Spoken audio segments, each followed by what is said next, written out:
Hello po, sa mapagpalang araw po sa inyong lahat. Muli po, ang inyong lingkod, Melissa Amil, ay bumabati po sa inyong lahat ng isang magandang araw po. Naway kayo ligtas sa anumang kapahamakan at kayo nakaraos ng 3 beses sa maghapong ito sa inyong hapag. Maraming salamat po. God bless. Ngayon po ako po ay nagbabalik sa aking pagbablog. I-explain ko lang po kung ano po ang gagawin sa operasyon ng aking mata. Bali ano po,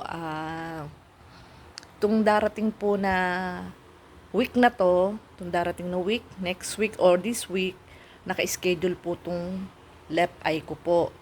Ang tawag po dito sa operation ko, itosis. Pansin po ninyo dun sa mga video ko po na ina-upload, maliit po itong kaliwa ko. Oh, tingnan nyo ha.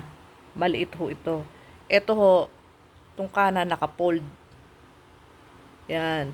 Ito wala ho itong fold. Dapat ho ito ay,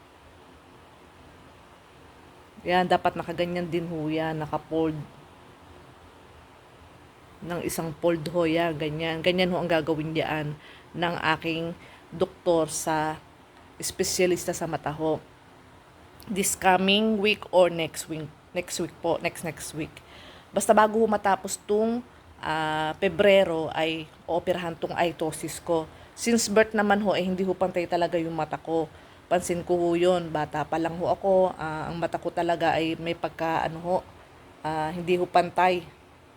Kaya minsan, bubuli po ang inyong lingkod na bakit daw mata ko parang, tawag doon, hindi naman ho kirat, banlag. Sabi, banlag ka, no? Ginaganyan ako nung elementary ako, high school.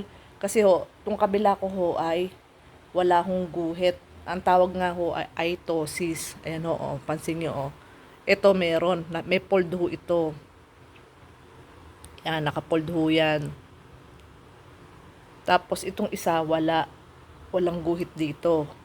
Ngayon ho, nagpa-check up ho ako kahapon sa aking doktor, sa espesyalista sa mata.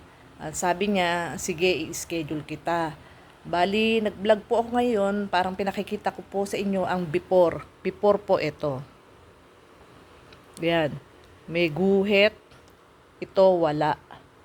Bali, ang after ho niyaan, ang mangyayari ho dyan sa mata ko, after operation, ganito po.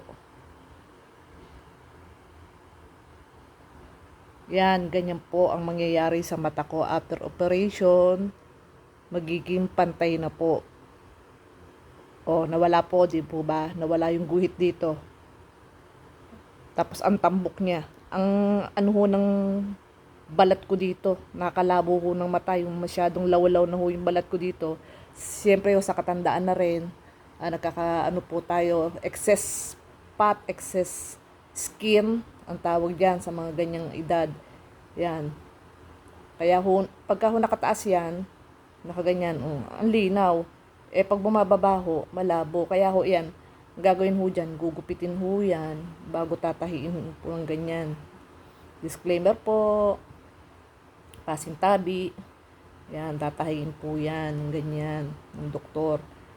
Tapos, after pag may budget, papaano ko na rin to, microblade. Itong aking kilay. Yun po. Kaya po pag sa darating na weekend, basta itong weekend na to, malalaman ko po ang schedule ng eye operation ko. Itosis operation dito sa kaliwang mata ko po. And then, nakataklob po to ng mga 3 days. Siyempre, ipahihild po yun. Bawal mo nang maalikabungan, bawal maano, kasi sugat ho yun eh. Tapos, i-reveal ko po sa inyo, pakikita ko po kung ano yung pagdadaanan ng operation ko. Makikiusap po ako sa doktor ko, kung paano po, Dok, pwede po ba akong mag-video, kung papayagan po akong mag-video sa paggawa po ng itosis ko, yung magiging itosis journey ko po.